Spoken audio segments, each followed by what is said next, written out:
Facebook live में आप लोगों का स्वागत है। आज की बातचीत का हम लोगों ने विषय रखा है भारतीय समाज में स्वतंत्र चिंतन के खिलाफ निर्मित तर्कशास्त्र की दुनिया। यानी भारतीय समाज की मजेदार बात यह है कि वहां बड़ी तेजी से आप कोई भी चीज कहिए, आप कितने भी पढ़े लिखे जेन्युइन साइंटिफिक रेशनल किस्म की बात कहिए, एकदम स्पॉन्टेनियस रेजिस्टेंस आप देश के किसी भी क्षेत्र में हो, आप बंगाल में हो, केरल में हो जो कि सबसे ज्यादा जागरूक प्रदेश माने जाते हैं, आप त्रिपुरा में हो, आप आंध्रा में हो, आप उत्तर प्रदेश में हो, आप किसी भी हिंदुस्तान के कोने में हो, आप जो ही किसी भी किस्म के नए दृष्टिकोण का आप प्रतिपादन करेंगे, आपको तत्काल सामान्य लोगों के बीच से एक रेजिस्टेंस मिलती है। या तो वो उपेक्षा करेंगे, या तत्काल असहमत होंगे, या फिर आपके ऊपर सीधे फिजिकल हमले भी करेंगे।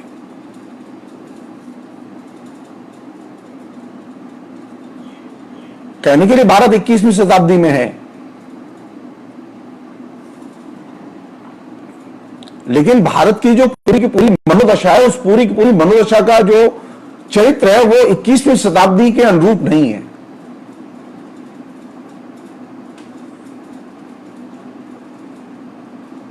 भारतीय जो जनमानस है, उस जनमानस का जो चरित्र है, वो चरित्र इस बात से तय नहीं होता कि आपके देश में कितनी वैज्ञानिक तरक्की हो गई है।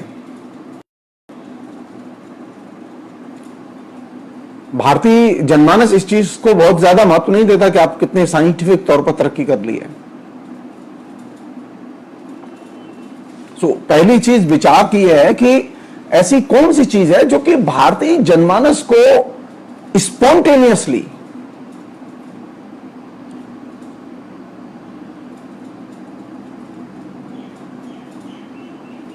तर्कशास्त्र के विरुद्ध खड़ा करती है। चीज वो कौन सी चीज है? सरकार किसी की भी आए या जाए,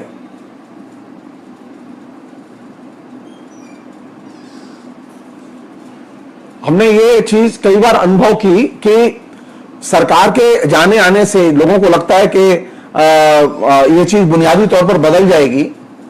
नहीं, सरकार के जाने आने से बुनियादी तौर पर ये चीज नहीं बदली। पिछले 70 साल का अनुभव यह बताता है कि भारत विज्ञान के क्षेत्र में जबरदस्त उन्नति कर गया। कन्विंस है लोग, अपनी दुनिया में ही कन्विंस है लोग। वो नेहरू के युग में जिस तरह की मनोदशा में थे, इंदिरा गांधी के युग में जिस तरह की मनोदशा में थे, नरेंद्र मोदी के युग में जिस तरह की मनोदशा में है, इनमें जनता की मनोदशा में बुनियादी तौर पर कोई अंतर नहीं है।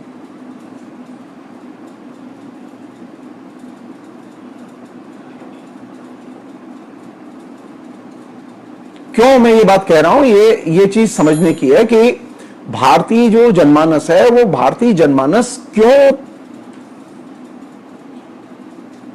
तर्कशास्त्र का निषेध करता है।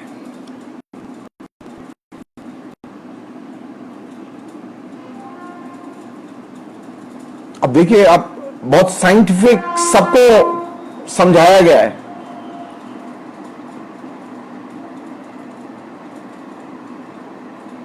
अभी तो स्थिति यह है कि विज्ञान सम्मत रास्ते पर रहती थी, अभी तो सरकारें भी विज्ञान सम्मत रास्ते पर नहीं रहती। सरकारें भी आराम से विज्ञान सम्मत रास्ता उसका उल्लंघन कर जा रही हैं। कोरोना में तो ये खूब हो रहा है।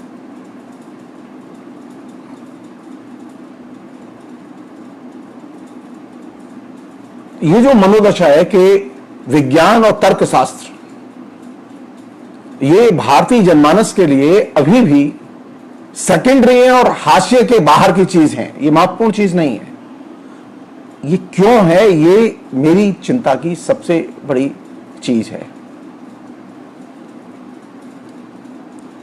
और जब मैं ये बात कह रहा हूं तो मेरे सामने कोई दल विशेष के लोग नहीं हैं। ऐसा नहीं कि मैं बीजेपी के लोगों को या आरएसएस के लोगों को या कम्युनिस्ट पार्टी के लोगों को ध्यान में रख के ये बात कह रहा हूं। ये साधारण एक मनोदशा है जिस पर के कायदे से सोचा जाना चाहिए कि भारतीय जनमानस में ये जो साधारण मनोदशा है वो साधारण मनोदशा एंटी लॉजिक क्यों है। मसलन अभी थोड़ी देर पहले एक हमारे दोस्त का फोन आया और वो पूरे 30-35 मिनट तक अपने कोरोना और लॉकडाउन इसके जरिए जो तबाही हुई है उसका और उसके जो दुख हैं, उनका जो आर्थिक नुकसान हुआ है, इन सब चीजों का वो बखान करते रहे। मैं सुनता रहा मैं, और जब उनका सारा बखान खत्म हो गया तो मैंने पूछा कि क्या सरकार से कोई गलती हुई है? तो बोले ना। बोले कि सरकार तो जो कर सकती थी सब किया है सरकार ने। यानी अपने दुख, अपनी तबाही को जानने के बावजूद, महसूस करने के बावजूद एक साधारण आदमी लॉजिक से सोचने के लिए तैयार नहीं है। लॉजिक क्या है? क्या है लॉजिक? कोरोना से जो इतने बड़े पैमाने पर हिंदुस्तान में जो अभी तबाही मच रही है और आने वाली है, क्या इस तबाही से हम बच सकते थे? भारत के नियतिवादी लोग, जिसमें हमारी सरकार भी शामिल है, कि ये तो होना ही था, ये तो विधि का लिखा है, ये तो होना ही है, इससे तो बच नहीं सकते।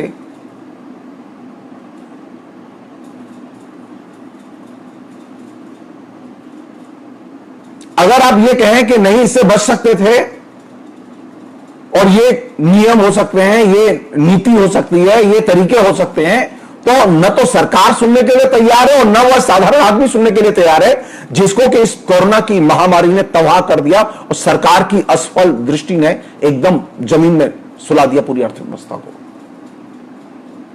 तो ये एक बड़ी चिंता की चीज है कि जिस आदमी की इकोनॉमी पूरी ध्वस्त हो गई हो, वो अभी भी कोई भी लॉजिक, कोई भी साइंटिफिक आइडिया, कोई भी वैज्ञानिक नीति वो सुनने के लिए तैयार नहीं है।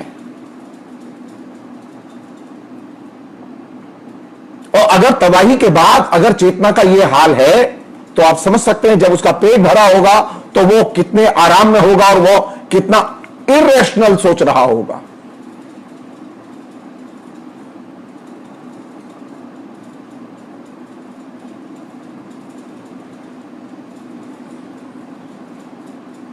ये जो फीलिंग है, ये जो अभी सुधा अरोड़ा जी ने लिखा है कि तर्क और विज्ञान से जनमानस सुरक्षित महसूस नहीं करता, आस्था से करता है। एक हद तक ये बात सही है, एक हद तक ये बात सही है, क्योंकि आस्था में रहने में सुविधाएं ज्यादा हैं।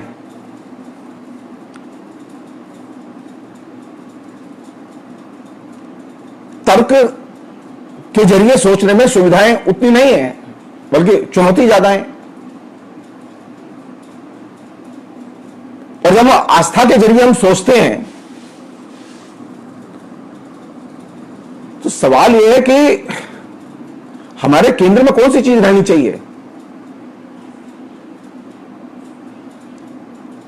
मानव कल्याण रहना चाहिए कि नहीं रहना चाहिए? यानी आप तर्क से सोचें या आस्था के जरिए सोचें।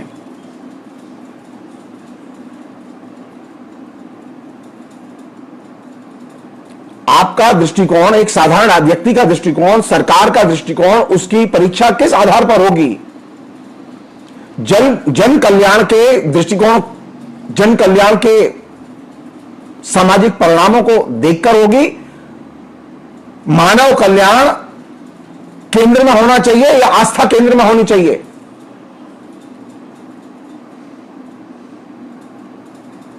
दिक्कत यह है कि हमने सारे के सारे प्रसंग को जो सामान्य जनता के बीच में है, वो परिवेश क्या है जो इस सारी चीजों को बना रहा है। एक परिवेश वह है जिसे कि मीडिया इंडस्ट्री ने बनाया है, जिसे हम सतह पर जानते हैं, देखते हैं, महसूस करते हैं, और उससे भी ज्यादा महत्वपूर्ण परिवेश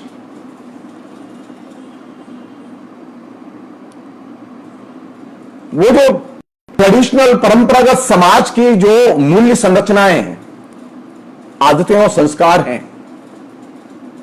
इसमें दो महत्वपूर्ण एलिमेंट हैं जहां से वो परिवेश अपना खाद पानी जुगाड़ करता है। उसमें पहला परिवेश है कास्टिज्म। भारतीय समाज की जो सबसे बड़ी विलक्षण विशेषता है वह है कौन सी है? जाति व्यवस्था।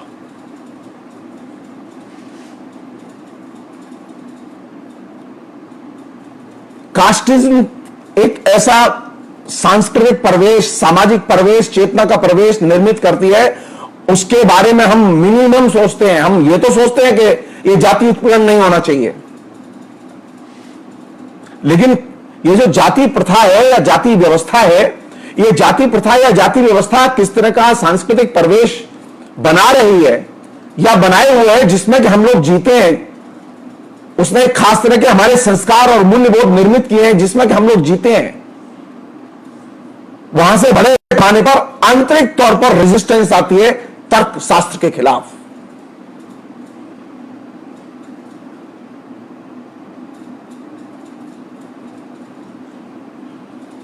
और दूसरा जो बहुत महत्वपूर्ण एरिया है जो कि इस पूरी की पूरी मूल संरचना को बनाने में महत्वपूर्ण रसायन का काम करता है, वह है हमारे यहां का जनमानस में प्रचलित धर्मशास्त्र। जो धर्मशास्त्री धारणाएं, मूल्य हैं जिन्हें अंबेडकर अपने तरीके से मनुस्मृति और दूसरी चीजों के जरिए एड्रेस करते रहे हैं, और वो जेन्युइनली एड्रेस किया है अंबेडकर ने। मैं उसके उस सांस्कृतिक मानसिक पक्ष की बात कर रहा हूं, मूल्यपरक पक्ष की बात कर रहा हूं, जो मुझे तर्कशास्त्र के खिलाफ में हमेशा बनाए रखता है। हर एक जीवन में हमारे जो संस्कार है, जिनको हमारा शास्त्र बड़े पैमाने पर नियमित और नियंत्रित करता है, डायरेक्ट और इनडायरेक्ट तरीके से। उसमें तो किसी सरकार का कंट्रोल नहीं है।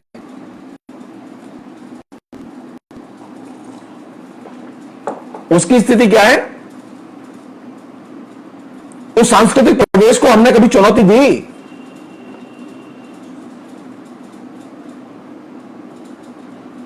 जाति प्रथा के द्वारा या जाति संरचना के जरिए जो सांस्कृतिक मानसिक मूल्यगत परिवेश बनना है एक हिस्सा वो, दूसरा इसका आइडियोलॉजिकल एरिया वह है जहां से धर्मशास्त्र अपने विभिन्न किस्म के संस्कारों के जरिए आदिवासियों से लेकर मध्य वर्ग और उच्च मध्य वर्ग के लोगों तक पेनिट्रेट करता है और भूमिका अदा करता है। और तीसरा एरिया वह है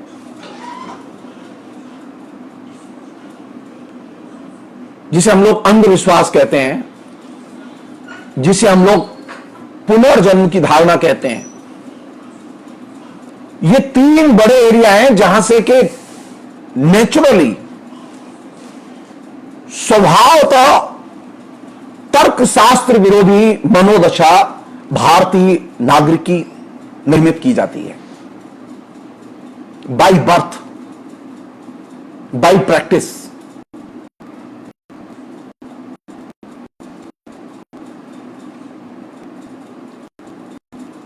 इन तीनों एरियाज के जो सांस्कृतिक दायरे हैं, मूल्य दायरे निर्माण के, इन सांस्कृतिक मूल्य का दायरे को हमने कभी भी गंभीरता से खोलने की कोशिश ही नहीं की है।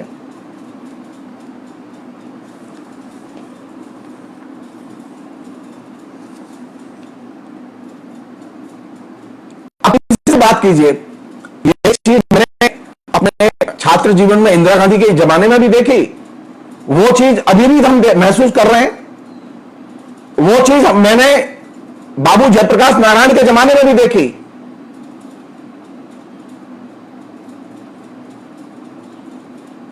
ऐसा नहीं है, ऐसा नहीं है कि मोदी के बारे में जो सोच रहे हैं वो खासतौर पर अलग से सोच रहे हैं लोग, नहीं, ऐसा नहीं है। एक खास तरह का नेचुरल मानसिक भारतीय जनमानस का बना हुआ है, वो स्वभाव से तर्क शास्त्र विरोधी है। वो लॉजिक को नहीं मानता, वो किसी न किसी बहाने से वो रैशनल थिंकिंग नहीं मानता, और ये चीज सबसे चुनौतीपूर्ण है। हम जितनी एनर्जी तमाम किस्म के वैचारिक समस्याओं पर खर्च करते हैं, और राजनीति में इस जो 4 एरिया मैंने बताया, जाति की संरचना है, जिसे हम लोग जाति प्रथा के तौर पर कहते हैं, पुरानी भाषा में कहें जिसे वर्णाश्रम व्यवस्था के तौर पर जानते हैं आप,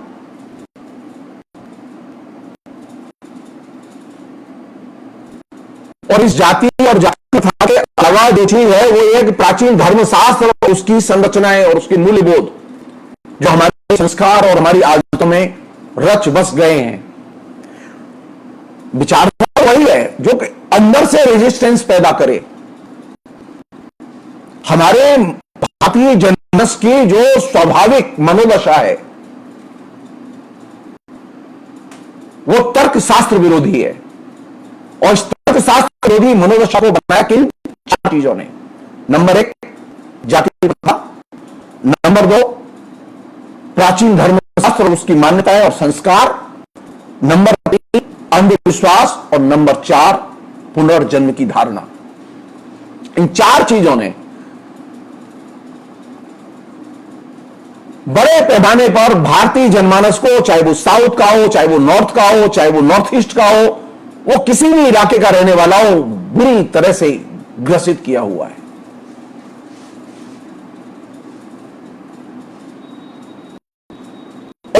आइडियोलॉजिकल ऐसे चैलेंज है कि इन्हें कोई भी पार्टी, कोई भी संगठन, कोई भी लेखक आंदोलन हस्तक्षेप करने के लिए तैयार नहीं है।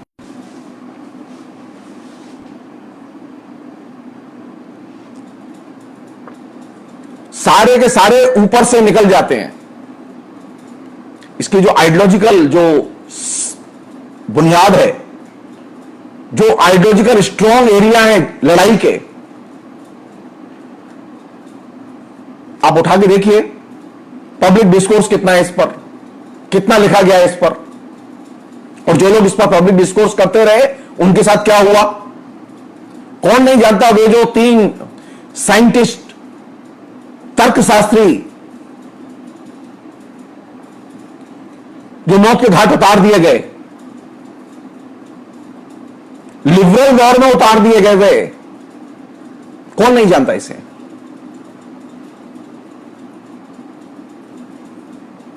मैं फिर कह रहा हूं कि इस पूरे के पूरे प्रसंग को दलीय राजनीति, दलीय विचारधारा, इससे थोड़ा सा हटके देखने की जरूरत है।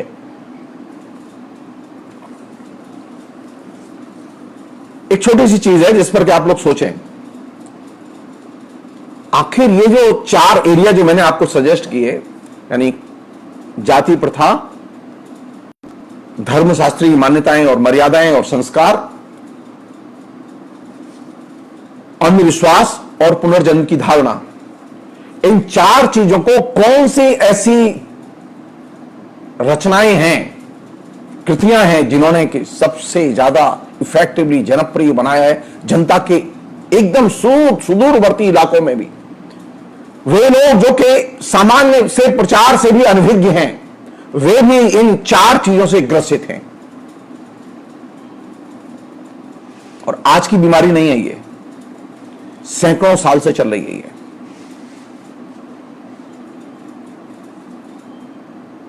यानी साइंटिफिक टेम्पर के युग में आने के बावजूद ये बीमारी समाज में जस की तस बनी हुई है, बल्कि और ज्यादा विकराल रूप में आगे गई है।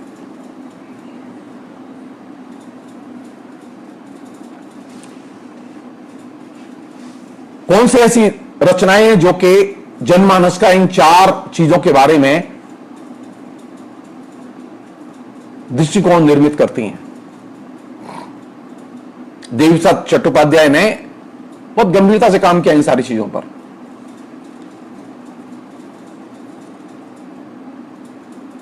मैं सिर्फ बहुत ही सिंपलीफाइड फॉर्म में मैं इस चीज को आपको पेश कर रहा हूं, जिससे कि हम सब लोगों के बीच में चर्चा के केंद्र में चीजें आए। हमें से अधिकतर लोग वो सेकुलर भी हैं, वो नॉन सेकुलर भी हैं, वो लिबरल भी हैं, वो फंडामेंटलिस्ट भी हैं, वो ट्रेडिशनलिस्ट भी हैं। सब तरह के लोग एक चीज पर एक मत हैं। वो क्या है? वो मेरे रामायण और महाभारत कि ये मेरी सांस्कृतिक धरोहर हैं। आपने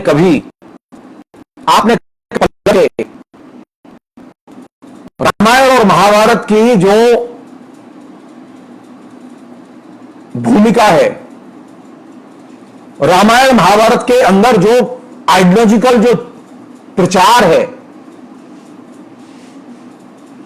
जो कि वो जनमानस तक पिछले सैकड़ों सालों से वो करते रहे हैं। देवीप्रसाद चट्टोपाध्याय कहते हैं कि भारत में ये जो तर्कशास्त्र विरोधी चेतना के निर्माण में सबसे भूमिका जिन 2 कृतियों की है, वो 2 कृतियां कौन सी हैं? वे 2 कृतियां हैं महाभारत और वाल्मीकि की रामायण।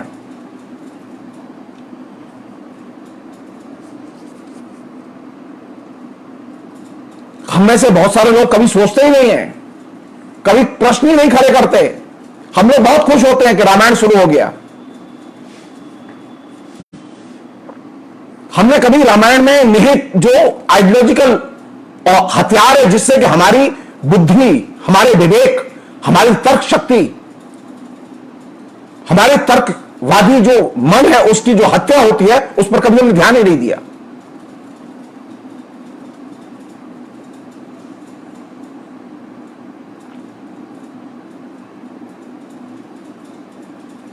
महाभारत में ऐसी, रामायण में ऐसी अनेक कहानियां हैं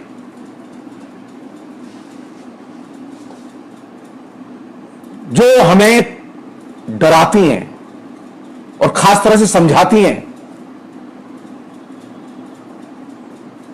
और तरीका क्या है उसका समझाने का? जैसे अभी 100 लोग ये सोच रहे हैं कि नरेंद्र मोदी सही हैं। हो सकता है कि नरेंद्र मोदी सही हो, लेकिन एक व्यक्ति ये सोच रहा है कि नरेंद्र मोदी सही नहीं है। ये भी तो हो सकता है कि ये जो एक व्यक्ति सोच रहा है कि नरेंद्र मोदी सही नहीं, ये भी तो सही हो सकता है। ऐसा कैसे हो सकता है कि जो 99 सोच रहे हैं वही सही है?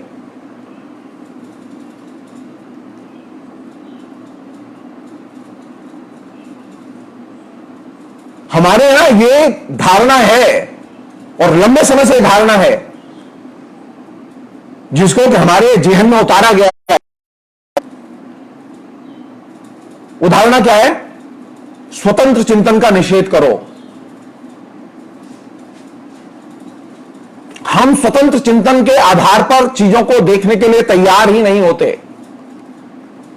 हम बंधी बंधाई परपाटी नीति दृष्टि उसके आधार पर चीजों को देखने के अभ्यस्त होते हैं, और सारी मुसीबत की जड़ यही है। वह व्यक्ति जो कि पिछले 70 से अधिक दिनों में लॉकडाउन और दूसरी घटनाओं की वजह से भारत में जिसकी पूरी इकोनॉमी तबाह हो गई है, वह किसी भी किस्म के स्वतंत्र चिंतन के आधार पर नरेंद्र मोदी को देखने के लिए तैयार नहीं है। वह सरकार की किसी नीति को क्रिटिकली सोचने के लिए तैयार नहीं है।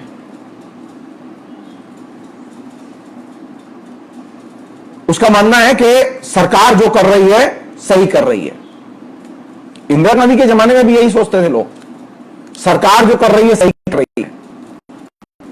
नेहरू के जमाने में यही सोचते थे लोग कि नेहरू जी जो कर रहे हैं सही कर रहे हैं।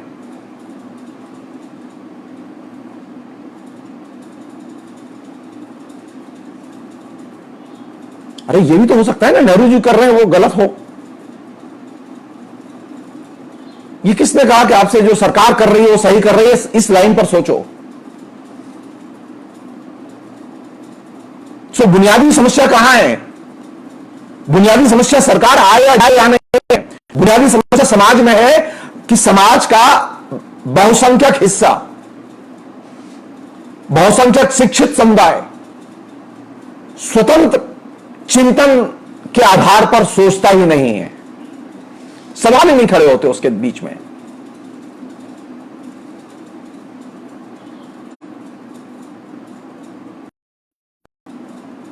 हम असहमत होकर नए दृष्टि से नई चीजों को देखने के लिए तैयार ही नहीं होते।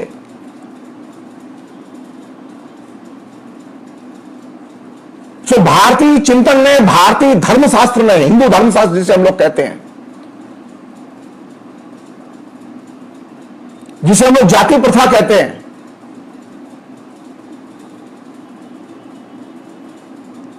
उस जाति प्रथा और भारतीय जो धर्मशास्त्र जो कि हमारे सारे संस्कार का संपादन करता है, उस धर्मशास्त्र के तकरीबन सभी ग्रंथों में बड़े पैमाने पर स्वतंत्र चिंतन का निषेध और स्वतंत्र चिंतन करने वालों के खिलाफ में घृणा, नफरत, आक्रोश, उनके प्रति बहिष्कार का भाव यह कूट कूट कर भरा हुआ है। ये जो रामायण और महाभारत जिनकी कि हम लोग रोज पूजा करते हैं और जिनके बारे में हम लोग आराध्य भाव से रोज टेलीविजन के सामने बैठे रहते हैं, रामायण महाभारत में ऐसी अनेक कहानियां हैं जो स्वतंत्र चिंतन का निषेध करती हैं। और आप स्वतंत्र चिंतन के बिना समाज बना ही नहीं सकते, चाहे मध्यकालीन समाज हो चाहे आधुनिक समाज हो। तो सामाजिक परिवर्तन के लिए, नए समाज के निर्माण के लिए यह जरूरी है कि हम स्वतंत्र चिंतन को महत्व दें, स्वतंत्र रूप से सोचें। लेकिन ये जो 4 एरिया मैंने बताया आपको, यानी जाति प्रथा, हिंदू धर्मशास्त्र, अंधविश्वास और पुनर्जन्म की धारणा, ये 4 चीजें आपको स्वतंत्र चिंतन के दायरे में दाखिल ही नहीं होने देती। और अगर आप दाखिल होते हैं तो आपके ऊपर बर्बर हमले होंगे। कौन नहीं जानता इस बात को कि जो लोग स्वतंत्र चिंतन करते हैं उनके प्रति मनु का क्या रवैया था? जो लोग स्वतंत्र चिंतन करते हैं उनके प्रति मध्यकाल में क्या रवैया रहता था? क्या लिखा है किताबों में? उठा के पढ़े हम लोग।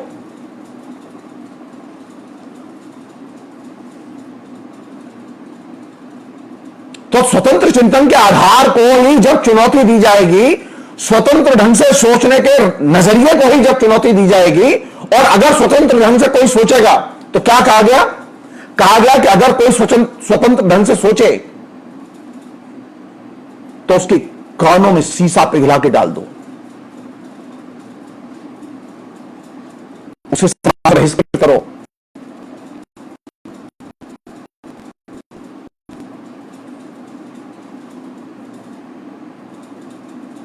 उसकी बात मत मानो। तो कहां से चीजें बन रही हैं? सरकार का छोटा सा इंस्ट्रूमेंट है उसका, सरकार का प्रोपेगेंडा एक छोटा सा इंस्ट्रूमेंट है उसका। असल इंस्ट्रूमेंट है उसका बाहर, जो कि समाज में रच बस गया है। देव साहब चट्टोपाध्याय ने इस चीज को बहुत ही गंभीरता से रेखांकित किया था कि भारतीय समाज की मनोदशा के निर्माण में स्वतंत्र चिंतन का निषेध, उसका अस्वीकार, कूट कूट कर भरा हुआ, इस धारणा को कूट कूट कर लोगों के जेहन में बिठाने में जिन 2 रचनाओं की सबसे बड़ी भूमिका रही है, वे रचनाएं कौन सी हैं? रामायण और महाभारत।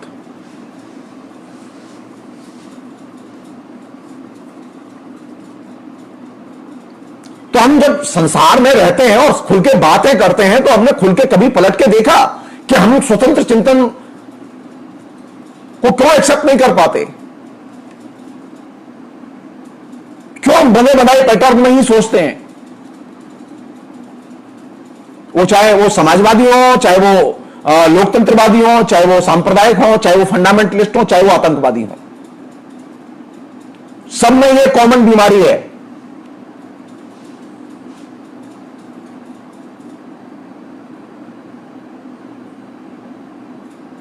तो कहां लड़ाई लड़नी है हमें? समाज के अंदर, पढ़े लिखे लोगों के बीच में। वो कैसे कैसे स्वतंत्र चिंतन विरोधी धारणाएं लोगों के जहन में उतारी गई, उसके बारे में एक दो छोटी सी कहानियां मैं जरूर पढ़ के सुनाऊंगा आपको, जिसको कि बिंदुसार चट्टोपाध्याय ने उद्धृत किया है। बहुत महत्वपूर्ण कहानियां हैं। महाभारत में एक प्रसंग है,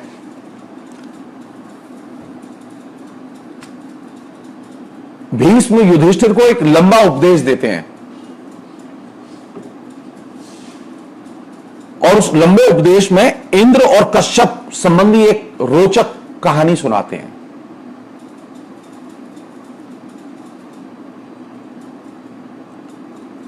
कहानी क्या है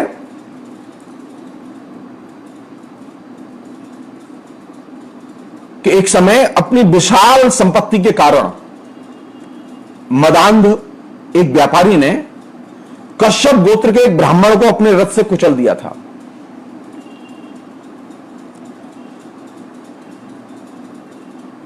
इस घटना से ब्राह्मण को बहुत दुख हुआ और वह सोचने लगा कि इस तरह के अन्याय का प्रतिकार नहीं है, अतः जीना निरर्थक है। सो वह आत्महत्या के लिए उद्यत हो उठा।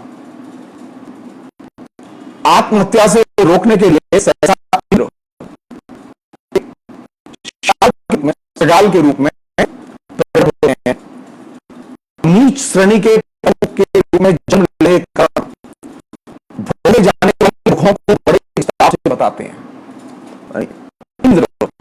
इंद्र सगाल के रूप में आते हैं, शार के रूप में। इंद्र जो कहानी सुनाते हैं, उस कहानी का जो निचोड़ है,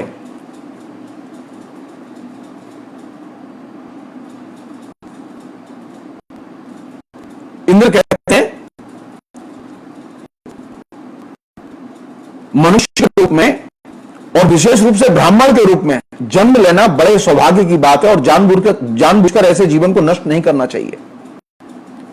लेकिन श्रृगाल बताता है कि वह सदा श्रृगाल नहीं था, पूर्व जन्म में वह भी मनुष्य था, अतः पशु होने की विपत्तियां उसे नहीं झेलनी पड़ी थी। मनुष्य के रूप में अपने पिछले जन्म में उसने भयानक, जिसमें उसे नीची श्रेणी के पशु के रूप में जन्म लेना पड़ा। और उसका सबसे बड़ा अपराध क्या था? उसका सबसे बड़ा अपराध यह था कि वह स्वतंत्र रूप से सोचता था, यानी वह तर्क शास्त्र के जरिए तार्किक की तरह धर्म शास्त्र की मर्यादाओं और मान्यताओं को चुनौती देता था। और यही वजह थी कि उसके इस आचरण से क्रुद्ध होकर उसे श्रृगाल की योनि में जीने का श्राप दे दिया गया। इस लंबी कहानी को कोट करते हुए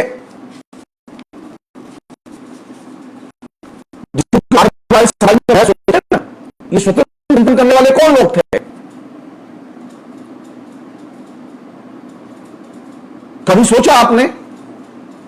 कभी सोचा आपने कि नीचे किन लोगों पर स्वतंत्र चिंतन की वजह से हमले होते हैं?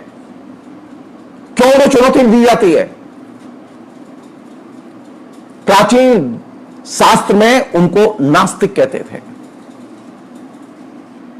मैंने सामान्य भाषा में उसको लिखा है जानबूझकर। स्वतंत्र चिंतन में प्राचीन शास्त्र में, मध्यकालीन शास्त्र में जो डिस्कोर्स है पूरा का पूरा, उस डिस्कोर्स में उन्हें नास्तिक कहते थे। और जो नास्तिक होते थे वो वेदों की धारणाओं पर भी बहस करते थे, वो धर्मशास्त्र की धारणाओं पर भी बहस करते थे, उनको चुनौती देते थे और उनके खिलाफ सबसे सख्त प्रावधान हुआ करते थे।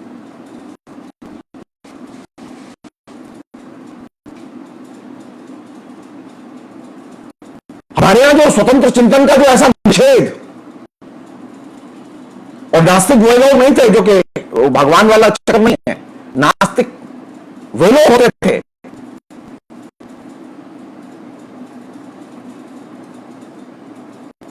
जो वैदिक मान्यताओं, हिंदू धर्मशास्त्र, इनकी रीतियों, नीतियों, इनके दृष्टिकोणों को सीधे चुनौती देते थे।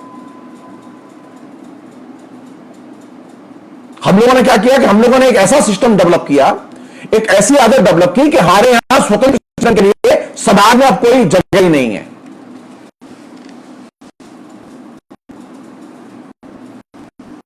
और इस जगह को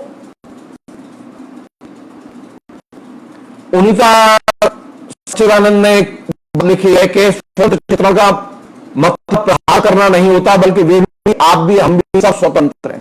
जी नहीं, उन्नीता जी, आप एकदम स्वतंत्र नहीं है, यह आपको गलत नहीं है।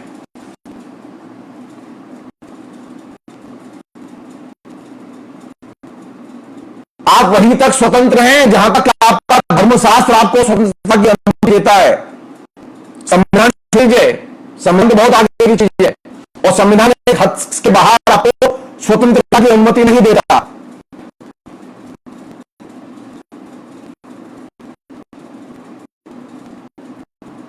मसलन आपको यह अनुमति नहीं देता कि आप ये कहें कि ईश्वर नहीं है, इसलिए आप स्वतंत्र नहीं है। ये न्यूज है कि हम स्वतंत्र हैं।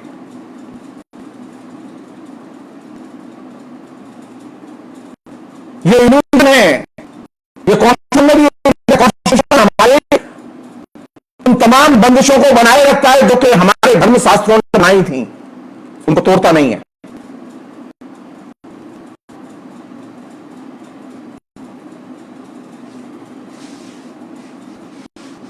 और जो व्यक्ति उसे तोड़ निकलना चाहे, आप करके देख लीजिए। आप जाके पता कीजिए जो पिछली बार सेंसस हुआ, उस सेंसस में किस तरह से दुर्घटनाएं घटी हैं लोगों के साथ।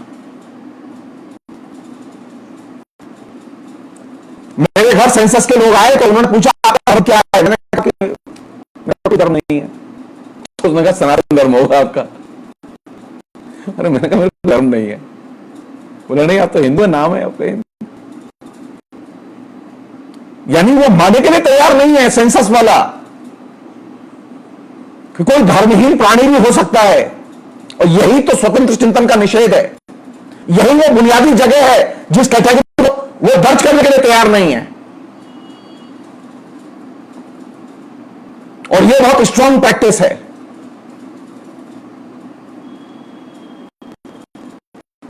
यानी आपकी पूरी की पूरी आइडियोलॉजिकल व्यूह रचना इस तरह से की गई है कि आप स्वतंत्र चिंतन कर ही ना सके। अगर करते हो तो आप तैयार रहिए, आपको कोई सीरियसली नहीं लेगा। सब लोग जानते हैं हिंदुस्तान की सरकार को तिरुपति बालाजी का मंदिर नहीं चलाता, भगवान नहीं चलाते। भारत सरकार भगवान रामचंद्र जी नहीं चलाते, वे नरेंद्र मोदी चलाते हैं। और नरेंद्र मोदी की सरकार भारतीय जनता पार्टी की सरकार है। भारतीय जनता पार्टी की नीतियों के जरिए ही यह सरकार चल रही है।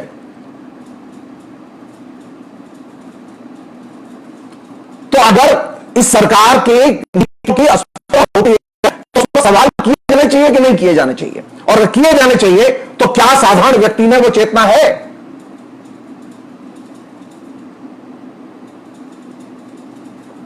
एक साधारण सी मोटी सी चीज, मोटा सा यथार्थ, एक क्रूर यथार्थ सामने है कि करोड़ों लोग बेरोजगार हो गए, लेकिन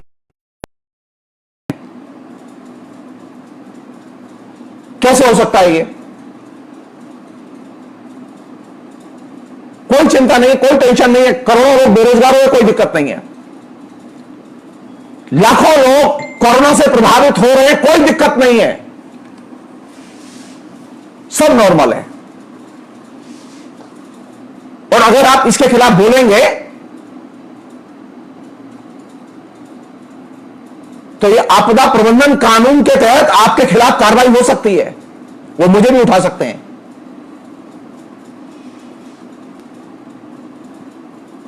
आप प्रावधान है उसमें, सुप्रीम कोर्ट ने अपने ऑर्डर में कह दिया साफ कि सरकार की इसको लेकर आलोचना नहीं की जा सकती। अगर सरकार की नीति फेल होती है, हम आलोचना करेंगे कि नहीं करेंगे, और करेंगे तो आलोचना है कहां, क्यों नहीं है वो आलोचना। चिंता की चीज यही वो जगह है जहां से कि स्वतंत्र चिंतन बाधित होता है और आप एक बंधे हुए चिंतन में रहते हैं, जो आपको इल्यूजन है कि आप स्वतंत्र हैं, लेकिन आप स्वतंत्र नहीं हैं। आप पहले से ही बंधे हुए हैं। किन चीजों से बंधे हुए हैं? तुम्हारे पूर्व जन्म के पाप हैं, पृथ्वी पर पाप भर गया इसलिए ये कोरोना आया है, ये दिमाग में उतार दिया गया है। और जब पाप किया है तो मरना तो तय है, भगवान तो बदला लेगा।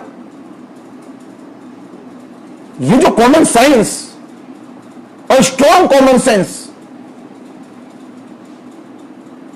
और मुक्ति का मार्ग कौन सा है? कोरोना से सावधान रहे, सोशल डिस्टेंसिंग नहीं, कोरोना के ट्रीटमेंट के लिए हॉस्पिटल नहीं, कोरोना से मुक्ति का मार्ग है मंदिर जाओ, मस्जिद जाओ, गिरजाघर जाओ। मंदिर, मस्जिद, गिरजाघर, बाजार खोल दिए गए हैं, आप जाओ और मरो। क्योंकि अब आपके पास में अपना विवेक नहीं है, आप तर्क नहीं करते, आप सवाल नहीं करते। सरकार जानती है कि आपके मुंह में सवाल नहीं है, आपके दिमाग में सवाल नहीं है, सरकार निश्चिंत है। सरकार को किसी सेंसरशिप की, किसी दबाव की जरूरत नहीं है।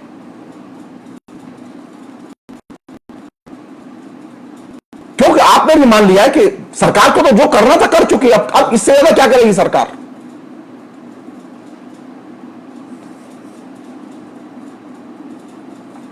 और जिन्हें मरना है, कौन लोग मरेंगे?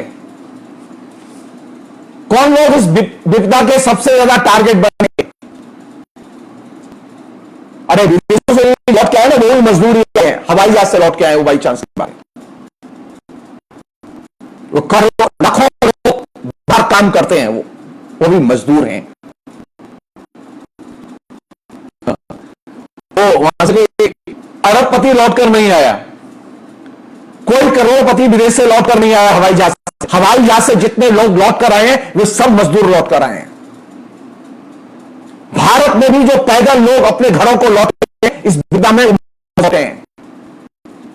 अब आप सोचिए, जो लौट रहे हैं विपदा में हैं, जिनके रोजी रोटी धंधे चौपट हो चुके हैं, वे भी स्वतंत्र चिंतन के जरिए सोचने के लिए तैयार नहीं है। इसका मतलब यह कहीं बहुत बड़ी नाकेबाजी है।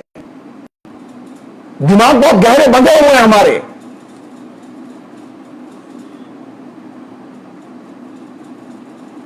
इसलिए मैंने सोचा था कि इस पर खुल के बात की जानी चाहिए कि वे कौन से एरिया हैं जो कि हमारे दिमाग को एकदम स्वतंत्र चिंतन विरोधी बनाते हैं।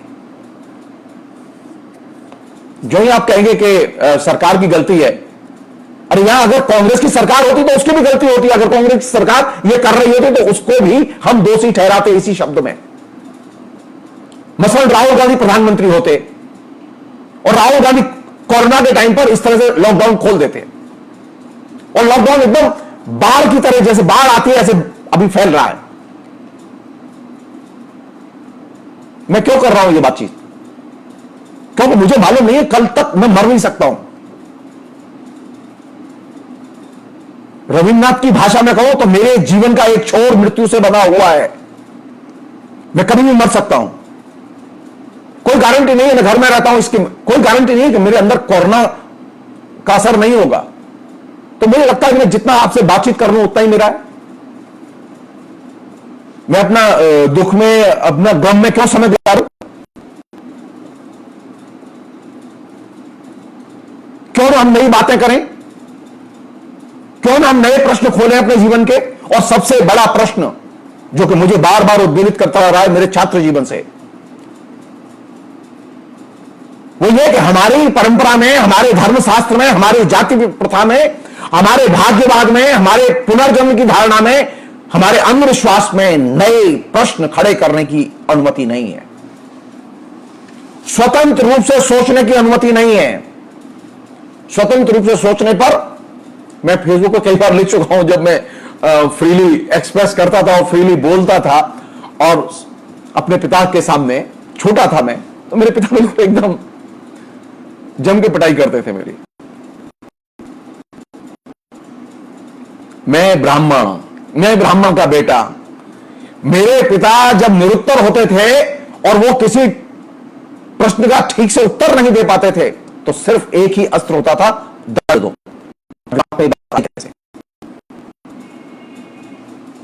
सो भारतीय मनोदशा यहां से संचालित होती है कि वो स्वतंत्र चिंतन का निषेध करती है। स्वतंत्र चिंतन के लिए यहां कोई जगह नहीं है।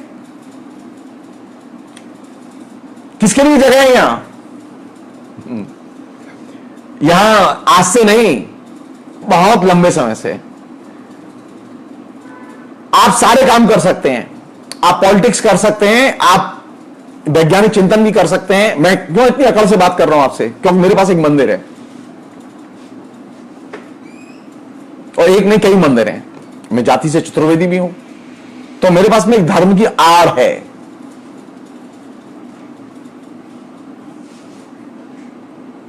यह धर्म की आड़, यह धार्मिक दृष्टिकोण की आड़, यह कर्मकांड की आड़, ये तमाम किस्म के जो आवरण पुराने जमाने में भी ब्राह्मणों ने इस्तेमाल किए।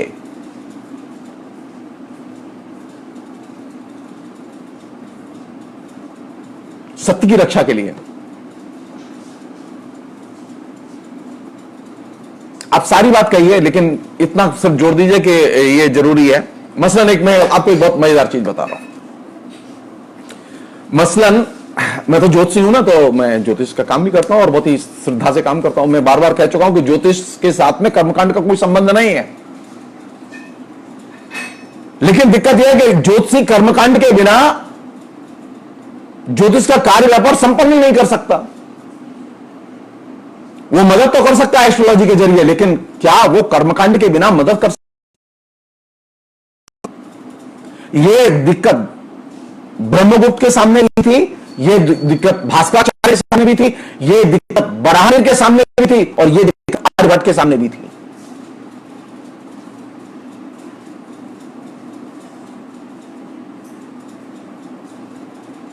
मसलन अगर कोई मुझसे पूछे, कुंडली लेके आए और वो पूछे मुझसे कि महाराज बताइए शादी हो गई है, बच्चे नहीं होते,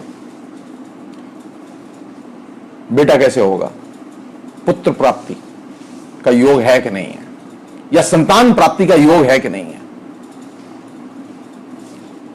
तो मैंने कुंडली देखी और मैंने बता दिया कि हां है, योग तो है। लेकिन उसे इससे संतोष नहीं होगा। तो पुराने जमाने में होता यह था कि उसके लिए पुत्रेष्ठ यज्ञ हुआ करते थे, संतान प्राप्ति के लिए यज्ञ, और संतान प्राप्ति के लिए यज्ञ हुआ करते थे। उस यज्ञ में बाकी तो चीजें थी, माने वो पूजा है, वो दक्षिणा है, वो हवन है, वो तमाम जो उपक्रम है वो सब था। लेकिन उसमें एक और इंपॉर्टेंट चीज थी। वो क्या थी कि वो पति पत्नी दोनों नॉर्मल हो, दोनों साथ रहें और दोनों में सहवास की प्रवृत्ति हो, यानी दोनों का निरोग होना और प्रजनन की क्षमता होना दोनों में, यह बहुत जरूरी एलिमेंट हुआ करता था। अब आप बताइए मुझे कि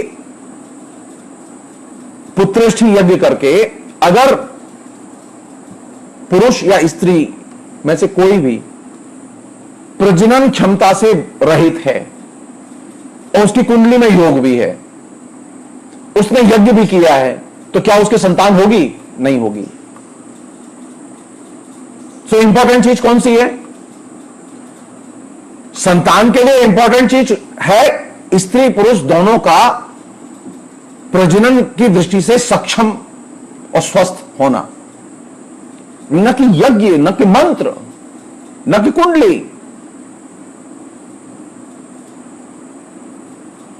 लेकिन यह चीज आप समझा नहीं सकते।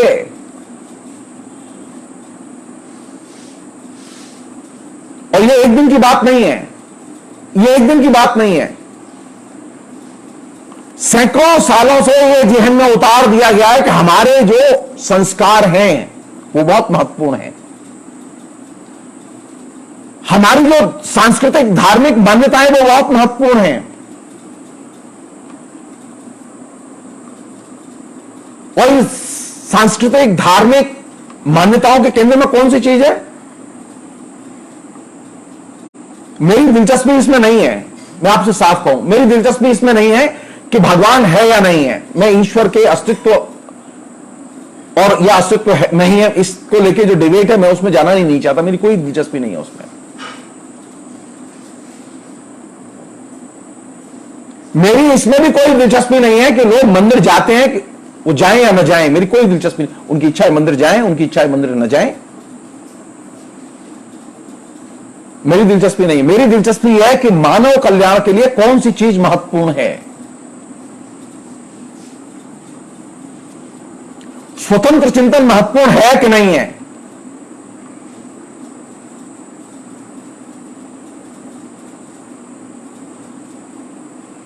मेरी दिलचस्पी इसमें नहीं है कि आपके पास में आस्थाएं कैसी हैं।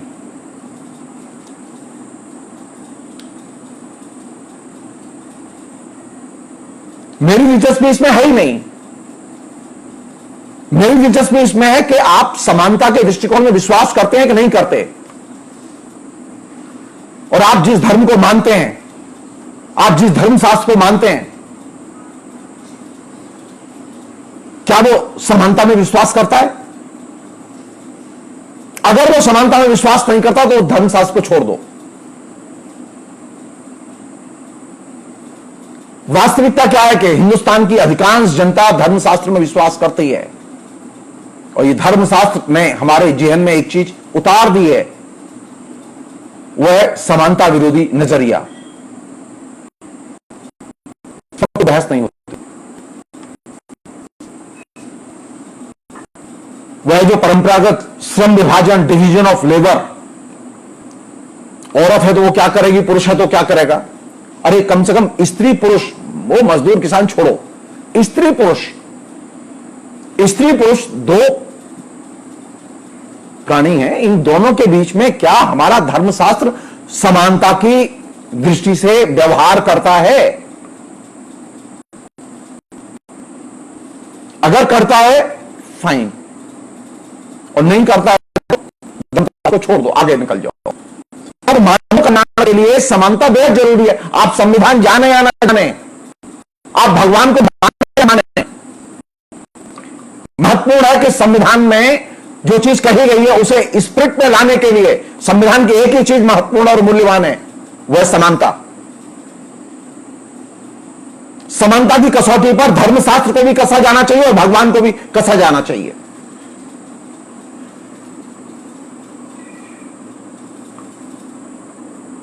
अगर धर्मशास्त्र में स्त्री पुरुष के बीच में समानता को महत्व नहीं दिया जाता तो मैं धर्मशास्त्र को नहीं मानूंगा। क्या हम इसके लिए तैयार हैं? क्या हमारा समाज तैयार है? क्या हमने पिछले 70 साल के लोकतंत्र में ऐसा समाज विकसित किया है जो कि इस हद तक जाने के लिए तैयार हो? जी नहीं, जी नहीं। आपने कभी चुनौती नहीं दी इस धारणा को, आपने कभी चुनौती नहीं दी कि जो असमानता आपके स्त्री पुरुष दो के बीच में है उस असमानता को चुनौती दी जाए। आपने कभी अपने घर के अंदर चुनौती नहीं दी, अपने घर के अंदर चुनौती नहीं दी, तो समाज में बदलेंगे कैसे आप? आप चाहे दलित हो और चाहे गैर दलित हो, आप ब्राह्मण हो, क्षत्रिय हो, वैश्य हो, किसी भी जाति से हो, आप सत्ता के पक्ष में हैं कि नहीं? अगर है तो आप देखिए स्त्री पुरुष के बीच में समानता है या नहीं है, और नहीं है तो वे असमानता से जुड़े हुए प्रश्न उठाए जाने चाहिए। फिर देखिए कैसा पॉलिटिकल स्ट्रगल होता है। सांप्रदायिकता को गाली देना बहुत आसान है, कम्युनिस्टों को गाली देना बहुत आसान है, लेकिन जीवन के अंदर जो असमानता व्याप्त है, जो लोग रोज फेसबुक पर गालियां देते हैं ना, कम्युनिस्टों को, मार्क्सवादियों को, मोदी को, वे थोड़ा सा पलट के अपने जीवन में बस अपने घर पे जाते हैं। उनके जीवन में स्त्री पुरुष के बीच समानता है और नहीं है तो क्यों नहीं है? क्या उन्होंने कभी सवाल खड़े किए? क्यों नहीं खड़े किए सवाल? और यही वो जगह जहां से स्वतंत्र चिंतन बाधित होता है, यही वो जगह जहां से कि आपकी तर्कशास्त्री बुद्धि को एकदम नाकेबंदी करके बंद कर दिया गया है।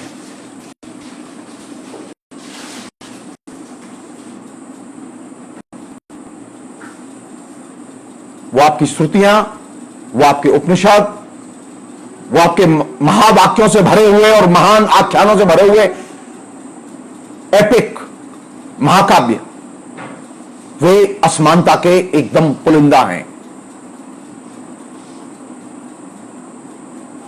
कोई जरूरत नहीं है, सिर्फ एक समानता के प्रश्न को आप इसमें ले आए कि इस पुरुष में समानता चाहिए, और है तो उसके सवाल क्या है?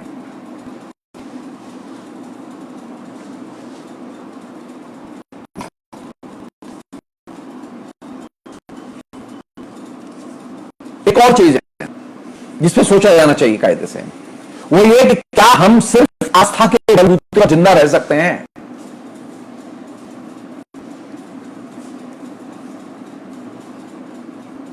संभव है? संभव नहीं है।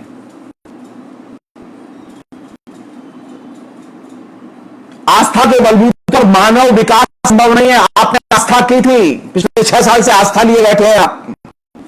नरेंद्र मोदी की आपने देवता से भी बढ़कर पूजा की। आपने कभी विष्णु भगवान की नहीं मानी, लेकिन नरेंद्र मोदी की मानी। मानव कल्याण नहीं हुआ, देश का कल्याण नहीं हुआ, बल्कि देश नीचे गया है, क्योंकि आपने सवाल नहीं किए कभी।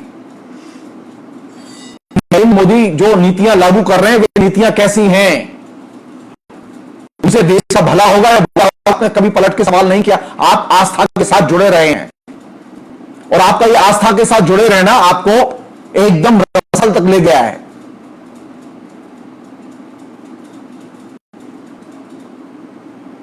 तो आस्था के आधार पर जुड़े रहेंगे तो क्या उससे मानव कल्याण या मानव समाज का विकास संभव है? संभव नहीं है। तर्क करो, स्वतंत्र रूप से सोचो कहां गलती हुई है, सवाल करो। जो भी बीजेपी का, कांग्रेस का, सोशलिस्ट पार्टी का, ममता की पार्टी का, बीजू पट्टनायक के दल का, डीएमके का, जिस पार्टी का व्यक्ति आपके बीच में आए, जो व्यक्ति आपके बीच में आए, शिक्षित आए, अशिक्षित आए, सवाल करो कि भारत इतना गरीब कैसे हो गया। सवाल करो भारत में इतनी बड़ी असमानता कैसे पैदा हो गई। सवाल करो। सवाल नहीं कर सकते, स्वतंत्र रूप से सोचना बंद कर दिया है आपने, और यही वह जगह है जहां से कि आपके अंदर फासिज्म पैदा होता है, क्योंकि आप सोचते नहीं। आप सोचना शुरू कीजिए। और ये हम सब लोग, शिक्षित लोग, ये गलती करते हैं, रोज गलती करते हैं।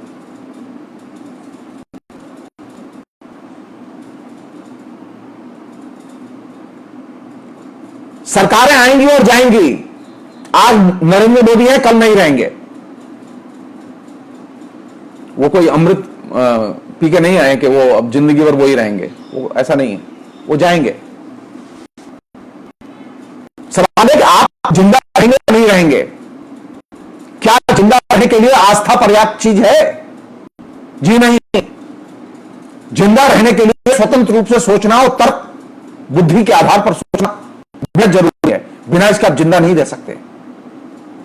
जो लोग कहते हैं कि आस्था जीवन के लिए बहुत महत्वपूर्ण है, विश्वास जीवन के लिए बहुत महत्वपूर्ण है, उनसे हमारा यही अनुरोध है कि वो क्या सिर्फ आस्था और विश्वास के भरोसे जिंदा रह सकते हैं? आस्था से पेट नहीं भरेगा आपका, आस्था से आपको रोटी नहीं मिलेगी। आस्था से आपकी पत्नी भी आपका काम नहीं करेगी।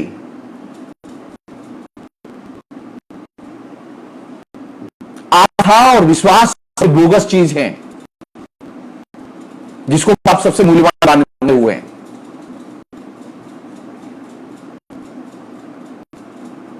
तो कौन सी चीज जरूरी है जीवन के लिए?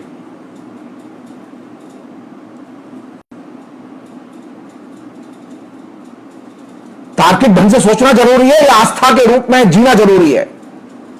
सोचिए। और अभी हमारे देश में तो स्थिति इतनी बदतर हो गई कि जो लोग सबसे ज्यादा तार्किक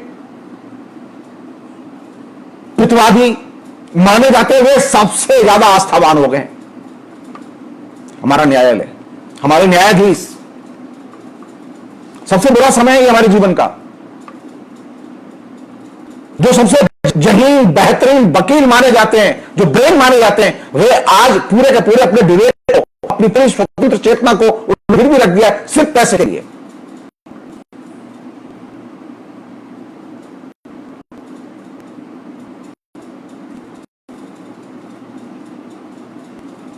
काहे के वकील हैं आप भाई?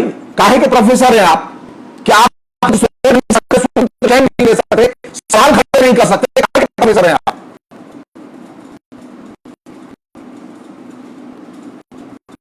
आपकी नौकरी वाली नहीं, आपके प्रोफेशन का कोई नुकसान होने वाला है, लेकिन फिर भी आप तैयार नहीं है। आप यहां से देखिए कितना भयानक समय है कि जो लोग पढ़े लिखे लोग हैं, जो आर्टिकुलेटेड लोग हैं, जो वेल ड्रेस्ड, जिनकी शिक्षा पर सबसे ज्यादा खर्च हुआ है, वे लोग सवाल खड़े नहीं कर रहे, वे लोग स्वतंत्र रूप से नहीं सोच रहे।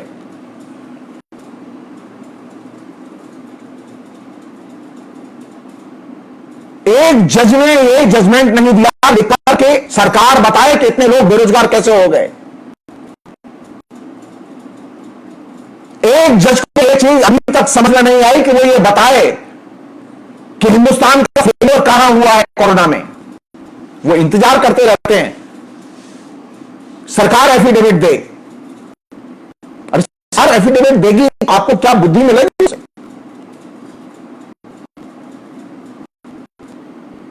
तो अब खाली एक साधारण आदमी की चीज नहीं रहेगी। आस्था अब शिक्षित और महाशिक्षित जो न्यायपालिका के लोग हैं उनके अंदर भी वो आस्था घुस गई है।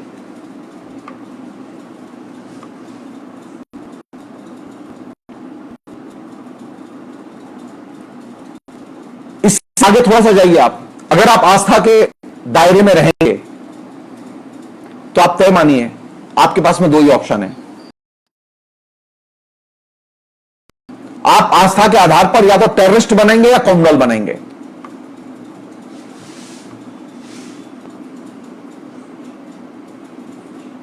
आप आस्था के आधार पर अच्छे धार्मिक नहीं बन सकते, क्योंकि धर्म में आस्था के लिए कोई जगह नहीं है।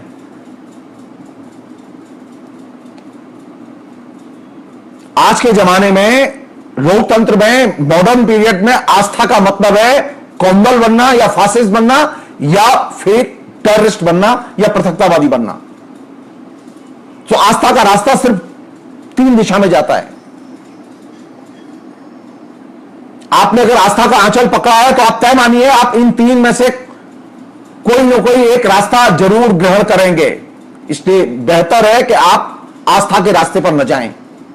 अगर आपने आस्था का रास्ता पकड़ा कि नहीं हमारी तो आस्था है कि मार्क्सवाद अच्छा है, तो आप तय मान लीजिए कि आप गए। आपने अगर तय कर लिया कि हिंदुत्व तो अच्छा है और हिंदुत्व के प्रति हमारी आस्था है, तो आप तय मान लीजिए कि आप गए।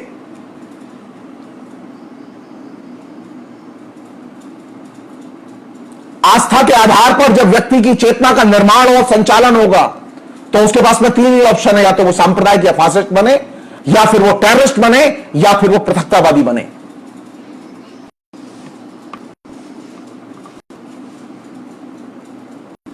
और ये सामने है।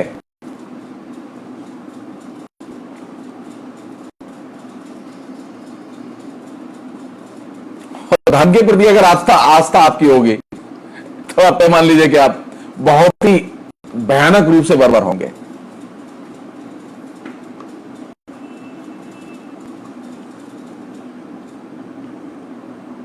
इसलिए एक और चीज है जिसे कि समझें हम लोग। एक होता है आस्था और एक होता है ज्ञान। आप इसमें फर्क करें।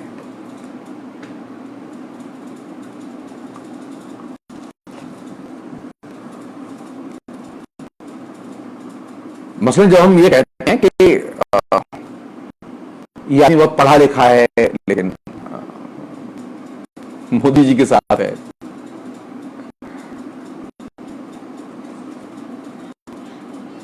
तो इसका मतलब क्या है?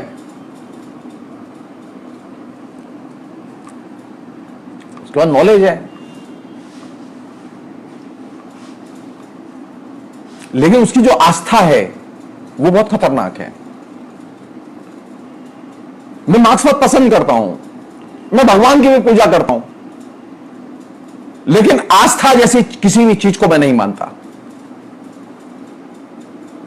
मुझे तर्क तर्क और सिर्फ तर्क पसंद है।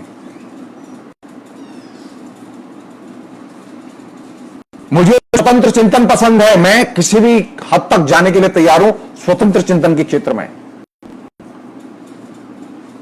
मुझे आस्था नहीं चाहिए, वो चाहे मार्क्सवाद के प्रति आस्था हो, चाहे वो संविधान के प्रति आस्था हो, चाहे वो लोकतंत्र के प्रति आस्था हो। मैं लोकतंत्र की हदों को भी पार करने के लिए तैयार हूं तर्क के जरिए, आस्था के जरिए नहीं।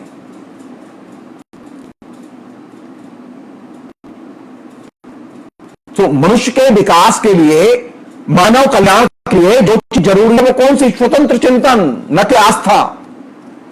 स्वतंत्र चिंतन के जरिए ही मनुष्य ने अब तक की तमाम वैज्ञानिक, सामाजिक, सांस्कृतिक उपलब्धियां हासिल की हैं और मानव सभ्यता का विकास किया है। आस्था के जरिए उसने ये काम नहीं किए। आप जो कुछ समाज में नया देखते हैं, जो कुछ नई वस्तु देखते हैं, जन्म लेती है वैज्ञानिक प्रयोगों के जरिए, स्वतंत्र चिंतन के जरिए। अब एक नई प्रवृत्ति हो रही है, और नई प्रवृत्ति क्या है? नई प्रवृत्ति यह पैदा हुई है कि अब हमारे बीच में बार बार विज्ञान की जो उपलब्धियां हैं, विज्ञान के जो तर्कशास्त्र की जो उपलब्धियां हैं, उनको धर्म में समाहित करने की, समायोजित करने की कोशिशें हो रही हैं।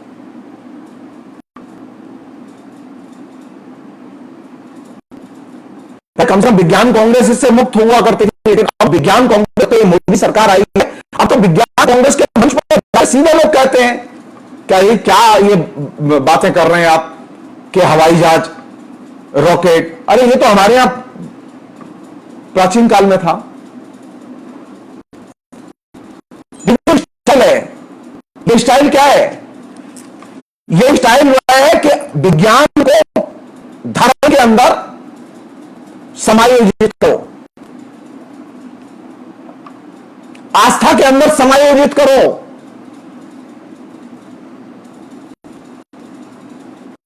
इस चीज से जरूरत करने की जरूरत है। हम इस पर बहस नहीं कर रहे कि विज्ञान ने किस तर्क के जरिए, किस तार्किक मीमांसा के जरिए ये उपलब्धि हासिल की कि आज वह एक रॉकेट उसने बनाया, एक प्रक्षेपास्त्र बनाया, एक अंतरिक्ष यान बनाया, एक हवाई जहाज बनाया। हम इसकी उपलब्धियों पर, इसे तर्क पर बातें नहीं कर रहे, बल्कि किस पर बातें कर रहे हैं? अरे हरे तो पुष्पक विमान था पहले, अब उसके बताए जा रहे हैं। तो नया खतरा है वो क्या है? वो नया खतरा ये है कि अब जो विज्ञान ने जो कुछ हासिल किया है उसे भी अब धर्म में समायोजित करके शामिल किया जाए, उसे भी आस्था का हिस्सा बनाया जाए। विज्ञान के प्रश्न, विज्ञान के विकास के प्रश्न आस्था के प्रश्न नहीं है।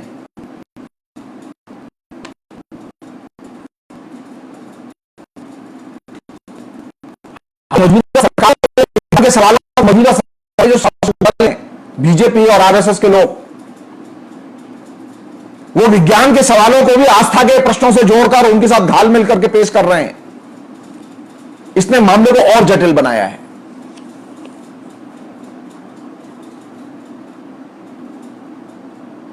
कायदे से विज्ञान की उपलब्धियों पर, विज्ञान के रूपों पर अलग से चर्चा होनी चाहिए। उनकी अलग से व्याख्याएं होनी चाहिए। वो पहले भी नहीं होती थी, अभी भी नहीं होती, कांग्रेस के जमाने में भी नहीं होती थी। लेकिन कांग्रेस के जमाने में कम से कम इतना तो था कि विज्ञान के मंच इनसे मुक्त थे। कम से कम सरकार में बैठे हुए लोग, कम से कम कोई विज्ञान प्रौद्योगिकी मंत्री या मानव संसाधन मंत्री या प्रधानमंत्री कम से कम विज्ञान कांग्रेस में जाके ईडियोस में भरी बातें तो नहीं कहता था कि विज्ञान तो हमारे यहां पहले भी था।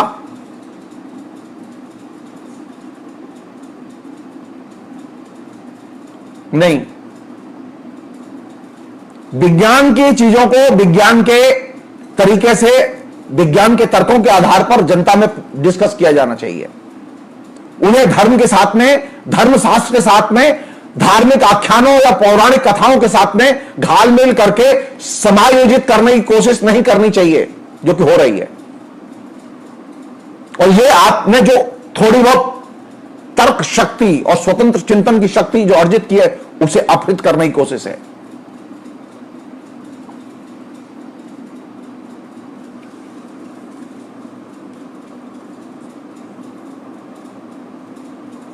विज्ञान का जो सत्य है वो धर्म का सत्य नहीं हो सकता।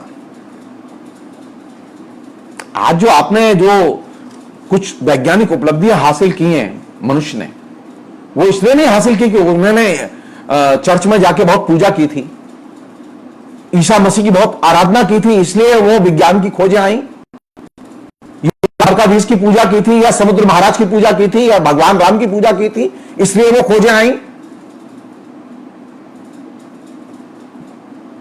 विज्ञान की खोजों का, विज्ञान के तर्कों का स्वतंत्र चिंतन से संबंध है, उसका आस्था से कोई संबंध नहीं है,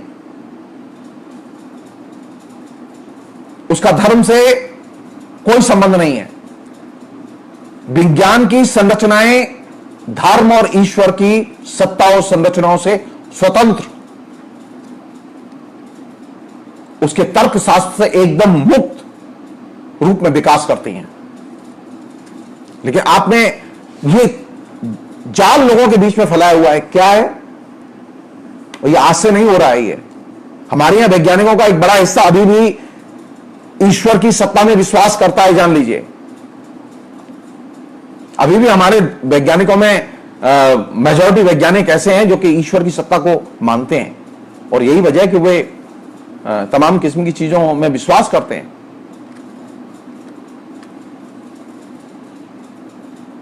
तो अभी तो वैज्ञानिकों के अंदर से ही जो है वो वैज्ञानिक चर्चा, प्रश्न करने की आदत, तर्कशील बुद्धि, स्वतंत्र चिंतन की आदत, कि वो धर्म से अपने को अलग करके, आस्था के प्रश्नों से अपने को अलग करके, धर्मशास्त्र से अपने को अलग करके देखें, ये प्रवृत्ति विकसित नहीं कर पाए पूरी तरह से। साधारण जनता तो बहुत दूर है। मेरी बात पे विश्वास ना हो तो जो एमएससी करते हैं लड़के लड़कियां, यंग लड़के लड़कियां, आप उनके बीच में जाइए और सर्वे कीजिए।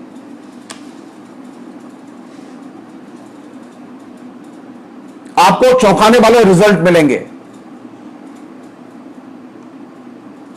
सो हमारे यहां ये जो आस्था का तंत्र है, ये बहुत ही खतरनाक तंत्र है। इस तंत्र को जितना ज्यादा चुनौती दी जाए, जितना क्रिटिकली देखा जाए, उतना ही अच्छा है। आखिरी चीज,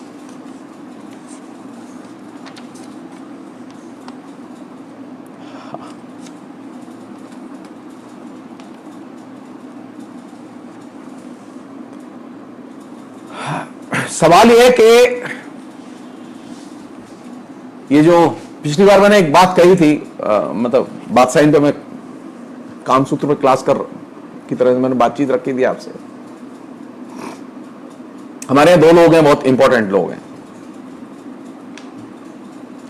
मैं ही नहीं कह रहा हूं कि आप वैज्ञानिकों की बात माने नहीं, मैं ये भी नहीं कह रहा हूं आप मार्क्सवादियों की बात माने, बिल्कुल मत मानिए। आप बिल्कुल एकदम टिपिकल इंडियन माइंडसेट अपना रखिए। कौटिल्य की तो बात मानेंगे, बादशाही की तो बात मानेंगे, जिसके कामसूत्र को आप बड़े श्रद्धा से पढ़ते हैं, जिसके कामसूत्र को आप जानते हैं। बादशाही उनमें से थे जिनका के स्वतंत्र चिंतन में विश्वास था, जो तर्कवादी थे।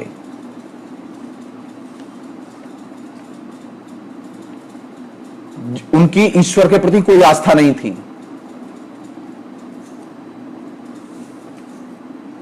कौटिल्य उनमें से थे। बादशाह और कौटिल्य दोनों बहुत बड़े आइकॉन हैं इंडियन ट्रेडिशन के। ये दोनों आइकॉन ऐसे हैं जो कि अंधविश्वासों में इनकी कोई दिलचस्पी नहीं है, ये अंधविश्वासों को मानते ही नहीं है।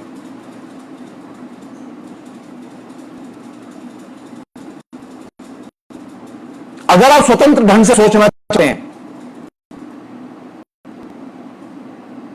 तो दो चीजें अपने जहन में रखिए, और वे दो चीजें कौन सी हैं जिनको कि कौटिल्य और बादशाह कहते हैं। पहली चीज, आप जाति प्रथा को भूल जाइए और जाति को भूल जाइए। जिस दिन आप जाति को भूल जाएंगे उस दिन आप लिबरेटेड हो जाएंगे, एकदम स्वतंत्र हो जाएंगे। ये चमार, हरिजन, ये ब्राह्मण, ये चतुर्वेदी, ये अरमा, बर्मा, ये तमाम जितनी भी जो जातिगत चेतना के रूप हैं, इनसे निकलिए। और ये तमाम जीवन में फैलते हैं। जैसे मैं अभी बोलने के पहले ठीक हो गई तो आशा हो गई, नहीं, मुझे सोचना चाहिए। मैं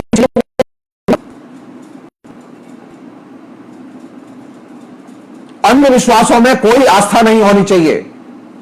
सामाजिक विकास के लिए, मनुष्य के कल्याण के लिए बेहद जरूरी है कि हम बुनियादी कौटिल्य की और बादशाह की इस अंधविश्वासों की समस्या की गई थी। अंधविश्वासों की योजना इसलिए की गई है और है कि विश्वास पैदा किया जाए, राज्य के प्रति आस्था पैदा की जाए, राजा की सत्ता को मानने के लिए आम जनता की मनोदशा तैयार की जाए। इसके लिए अंधविश्वासों का निर्माण किया गया, तो अंधविश्वास पैदा किए गए।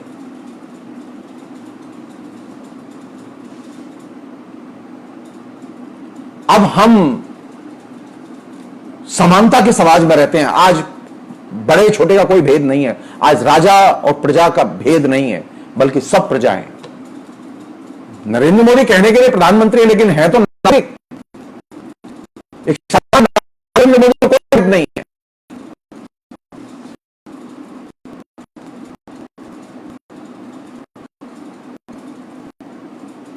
और जिस दिन हम इस भेद को अस्वीकार कर देंगे, राजा है, नरेंद्र मोदी प्रधानमंत्री हैं, ये भेद दृष्टि, इंदिरा गांधी प्रधानमंत्री है, ये भेद दृष्टि है। इंदिरा भी नागरिक है और एक साधारण व्यक्ति भी नागरिक है, और नागरिक के नाते ये दोनों समान हैं। राष्ट्रपति वही नागरिक है।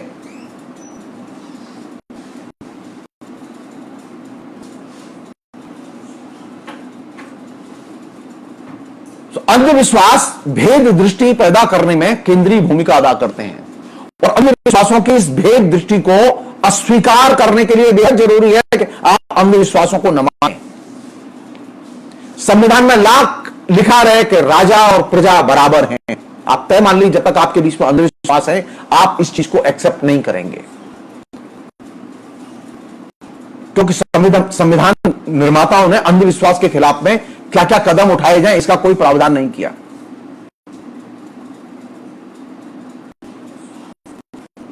तो बड़े का भेद बना हुआ है, वहां हमारे चेतना में बना हुआ है। बादशाह और कौटिल्य इस चीज पर जोर देते हैं कि अंधविश्वास नहीं होने चाहिए, और वो नहीं होते, उनका अस्तित्व नहीं होता, हम उन्हें न माने।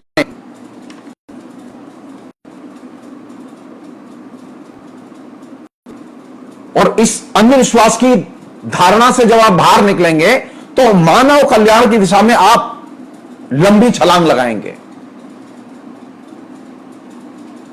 आप तय मान लीजिए, आपसे ज्यादा ताकतवर कोई नहीं होगा। जानते हैं अमेरिका क्यों ताकतवर है? क्योंकि अमेरिका में मेजॉरिटी लोगों के अंदर अंधविश्वास नहीं है।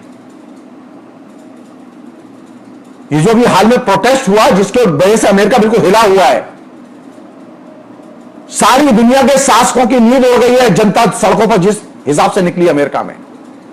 क्यों? क्योंकि अमेरिका की जनता के जेहन में यह चीज कूट कूट कर भरी हुई है कि छोटे बड़े का कोई भेद नहीं होता, काले गोरे का कोई भेद नहीं होता, और जो लोग भेद मानते हैं जनता से चला जाएगी।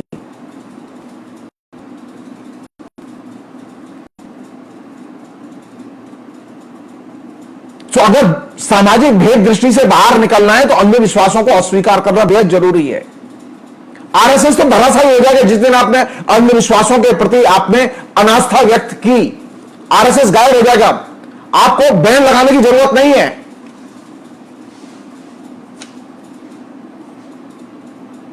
आतंकवादी लोग गायब हो जाएंगे अगर आपने आस्था पर से विश्वास हटा दिया। आप स्वतंत्र रूप से सोचने की कोशिश कीजिए। स्वतंत्र रूप से सोचने की प्रक्रिया शुरू होती है तब जब आस्था और अंधविश्वास के दायरे से आप बाहर निकलते हैं, जब आप जाति की जकड़न से अपने को मुक्त करते हैं, जब आप धर्मशास्त्र के बताए रीति रिवाजों से अपने को मुक्त करते हैं।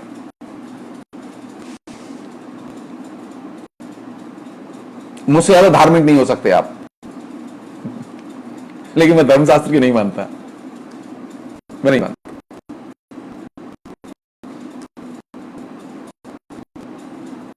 तो मैं जानता हूं कि वो मेरी पराजय की जगह है, मैं उस पराजय को स्वीकार करने के लिए तैयार नहीं हूं।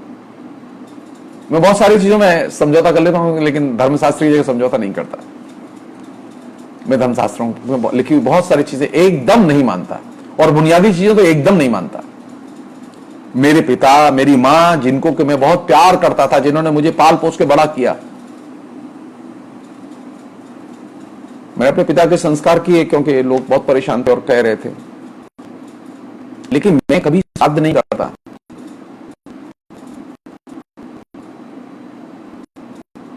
मैं कभी कोई ऐसी चीज नहीं थी जो कि धर्मशास्त्र कहे और मैं करूं, मैं अवॉइड करता हूं। मैक्सिमम चीज अवॉइड की है मैंने अपनी लाइफ में।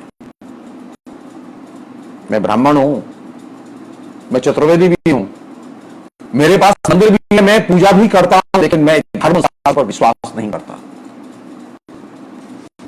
आप मनुष्य होके आप ईश्वर पर विश्वास कर सकते हैं, ईश्वर की पूजा कर सकते हैं, लेकिन अपने को स्वतंत्र व्यक्ति बनाइए। आपका मन करे आप जाइए मंदिर, कोई दिक्कत नहीं। आपका मन करे आप रामायण पढ़िए, कोई प्रथा के बंधन से अपने को मुक्त कीजिए।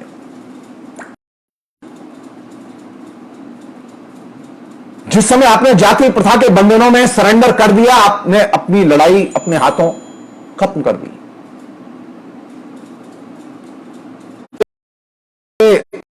मैं बहुत सारी चीजें नहीं जानता था, चीज बचपन में तय की थी कि मैं चतुर्वेदियों में शादी नहीं